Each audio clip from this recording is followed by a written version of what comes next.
দর্শকের বিরুদ্ধে দর্শকদের কালো হাত হবে না। দর্শকের ঠিকানা কবরে, দর্শক কেন বাহিরে। গতকাল দুইটা ধর্ষণের ঘটনা ঘটেছে, যেটা সাম্প্রতিক সময়ে ধর্ষণের ঘটনাটা মহামারী আকার ধারণ করেছে।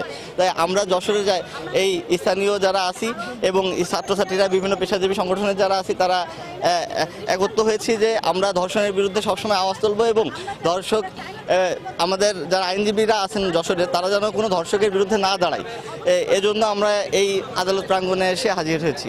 আমরা দাবি জানাচ্ছি যে যারা অ্যাকচুয়ালি যারা ধর্ষণ করেছে তাদের বিরুদ্ধে যেন কোনো আইনজীবী না দাঁড়ায়, আইনি সহযোগিতা যেন সে না পায়।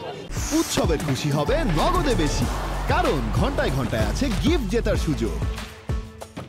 একই সময় আমরা দেখছি ধর্ষণ যেগুলো ঘটছে সেগুলোর আসলে বিচারিক প্রক্রিয়া অনেক দীর্ঘতর হচ্ছে।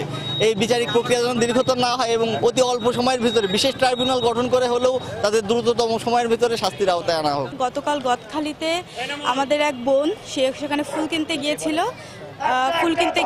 এবং তাকে সেখান থেকে তুলে নিয়ে গিয়ে আমরা জানতে পেরেছি আর কি একটা রাজনৈতিক গোষ্ঠীর 2 সদস্য সহ মোট 4 জন তাকে গণধর্ষণ করে এবং পরে একটা লিচু বাগান থেকে তাকে উদ্ধার করা হয়। এখন আমাদের আজকে এখানকার দাঁড়ানোর মূল মোটিভই হচ্ছে এই আদালতে আজকে তাদেরকে আনা হয়েছে, তারা কোনোভাবে যেন জামিনে মুক্তি না হয়ে এখান থেকে বেরিয়ে যায়, তারা যেন কোনোভাবে জামিন না পায়, সেই জন্যই আসলে আজকে আমাদের এখানে এই জমায়েত। এবং আমরা চাই শুধু আমরা ছাত্র সমাজ না, বাংলাদেশের প্রত্যেকটা সেক্টরে প্রত্যেকটা মানুষের আসলে ধর্ষণের বিরুদ্ধে দাঁড়ানো উচিত।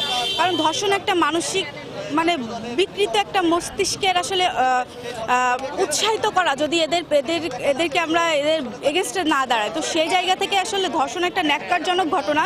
এবং গদখালি না, বিগত কিছুদিন যে পরিমাণ ধর্ষণ পরিমাণের দিকটা আসলে দেখতে গেলে 300-র উপরে গত 1.5-2 মাস কি 3 মাসে, কিন্তু তারপরেও আসলে যে শাস্তির আওতায়, এটা তো একটা গণ অভ্যুত্থানের পরের সরকার, এর বৈধতাই তো আমাদের রক্ত, আমাদের ছাত্র জনতার রক্ত। তো সেই জায়গা থেকে এটা যে বৈধ কি বৈধ না, এই সরকার কিছু করতে পারবে কি পারবে না, এটা দেখার কোনো সুযোগ এখানে নাই।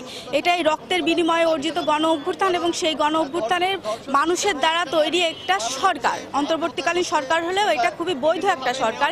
এই সরকার কতটুকু করতে পারবে, এই সরকারের কোনো বাইনারি নাই যে এইটুকু করতে পারবেন এইটুকু করতে পারবেন না। তো সেই জায়গা থেকে ডক্টর ইউনূস আমাদের যে প্রধান উপদেষ্টা, তাদেরকে আমি এবং আমরা সকলে বলতে চাই যে আসলে আপনি দৃষ্টান্তমূলক একটা শাস্তি দাঁড় করান।